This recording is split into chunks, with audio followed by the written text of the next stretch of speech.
नमस्कार दोस्तों, आज इस वीडियो में हम आपको कार्तिक मास में सुनी जाने वाली सालिग्राम जी की कहानी सुनाएंगे।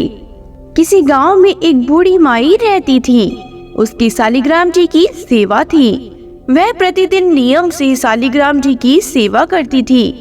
कार्तिक मास में वह गंगा स्नान का विचार कर पड़ोसन से बोली, मैं गंगा जी का स्नान करने जा रही हूँ, तू मेरे सालिग्राम जी को रख ले और जब तक मैं नहीं आऊं तब तक उनकी सेवा कर देना।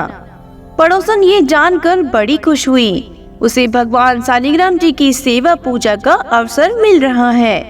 अतः उसने हाथों भर दी, परंतु थोड़ी देर वह चिंता में डूब गई और फिर बोली, परंतु मुझे तो सेवा पूजा नहीं आती है, तो मैं कैसे करूँगी।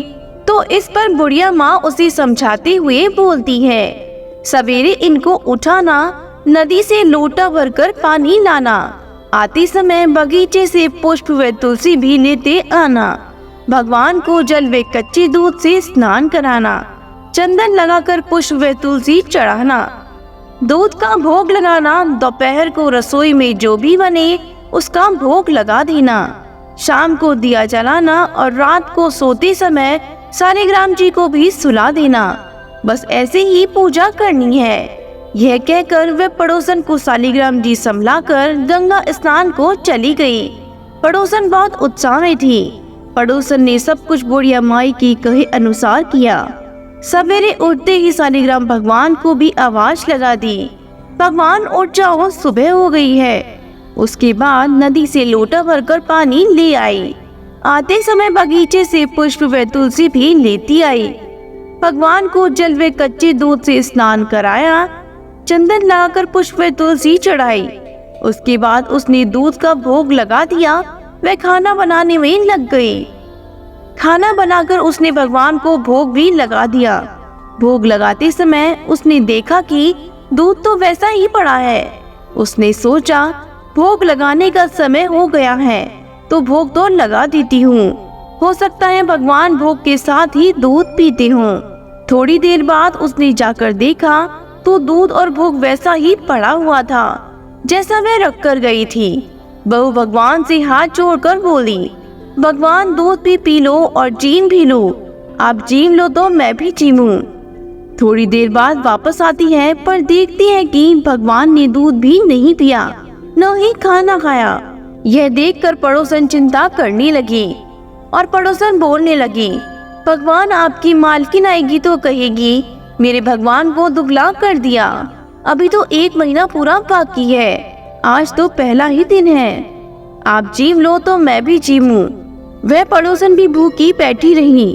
थोड़ी थोड़ी देर में आकर देखती रहती है और भगवान से जीवने के लिए मनुहार करती रहती है। धीरे धीरे शाम पड़ गई। भगवान सालिग्राम जी ने सोचा, अब तो दर्शन देने ही पड़ेंगे, नहीं तो ये भूखी ही बैठी रहेगी।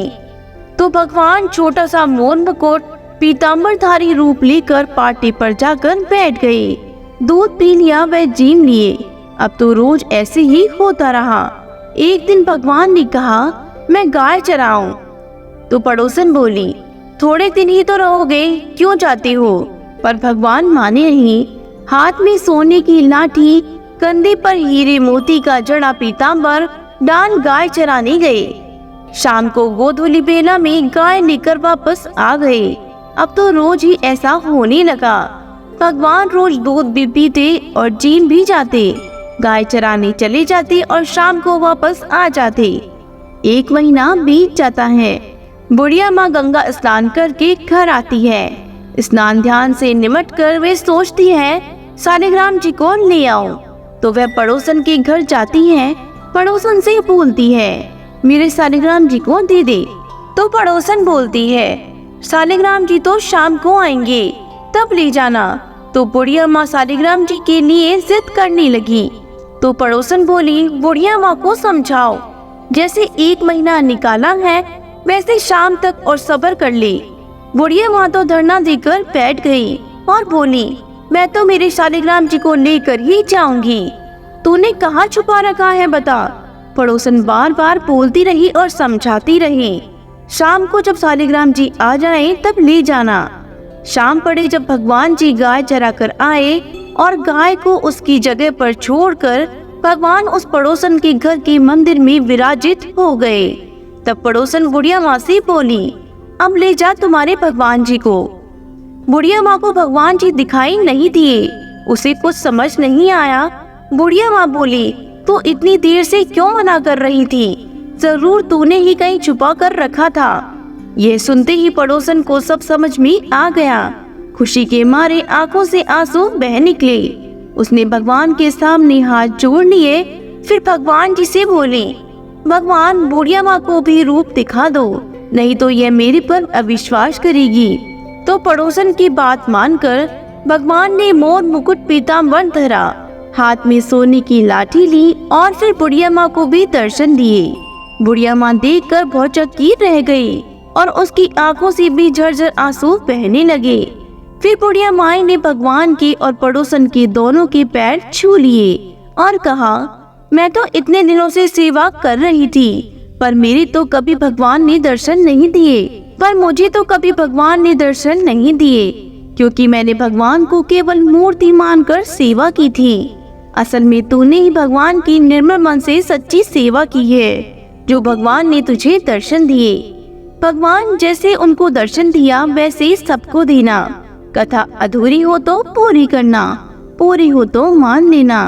कहानी कहने वाले, सुनने वाले और मुकार भरने वालों का सदा भला हो, उनकी सभी मनोकामनाओं को पूर्ण करना। बोलो शालिग्राम भगवान की जय हो, बोलो विष्णु भगवान की जय हो। हमारी वीडियो में अंत तक बनी रहने के लिए आपका बहुत बहुत धन्यवाद। अगर आपको हमारा वीडियो पसंद आया हो तो हमारे वीडियो को लाइक, शेयर एंड सब्सक्राइब जरूर करें।